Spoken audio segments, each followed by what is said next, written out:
ரதியக்கா அடுப்படியில் அக்கா அன்னைக்கு சளிக்கு கஷாயம் செய்ய போகிறேன்ப்பா. இந்த மழையில் பிடிச்ச சளி இன்னும் போக மாட்டேங்குது. சளி இருமல் எல்லாத்துக்கும் குடிக்கலாம். அக்கா வந்து இங்கே பாருங்கள், இந்த துளசி இந்த காம்போடு எடுத்துக்கோங்க.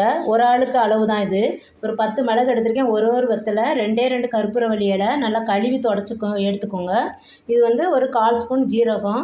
நம்ம மஞ்சள், குழம்பு மஞ்சள், விரல் மஞ்சள் வந்து சின்ன பீஸு தட்டி வச்சுருக்கிறேன். இந்த அளவு தட்டி வச்சுருக்கிறேன். இது வந்து சித்திரவத்தைப்பா, இதுக்கு பேர். நாட்டு மருந்து கடையில் இருக்கும். அது ஒரு சின்ன பீஸ் எடுத்து கொஞ்சம் தட்டி வச்சுக்கோங்க. இதை அப்படியே ஒரு சட்டியில் போட்டுட்டு, இது அப்படியே ஒரு சட்டியில் அக்கா போட்டேன். இப்போ 1 கிளாஸ் வாட்ரு ஊற்றலாம். ஊற்றி இது ஒரு 1/2 கிளாஸ் ஆகட்டும். நல்லா கொதித்து ஒரு 1/2 கிளாஸ் ஆகும்போது வடிகட்டணும். இப்போ அக்கா எல்லாத்தையும் 1 கிளாஸ் வாட்டர் ஊற்றி அடுப்பில் வச்சாச்சு. இது நல்லா கொதித்து 1/2 கிளாஸ் ஆகட்டும். நல்லா கொதித்து வந்துட்டுருக்கு பாருங்கள். இன்னொரு 5 செகண்ட் வரட்டும். 5 செகண்ட் ஆனோன்னா 1/2 கிளாஸ் ஆயிரும்.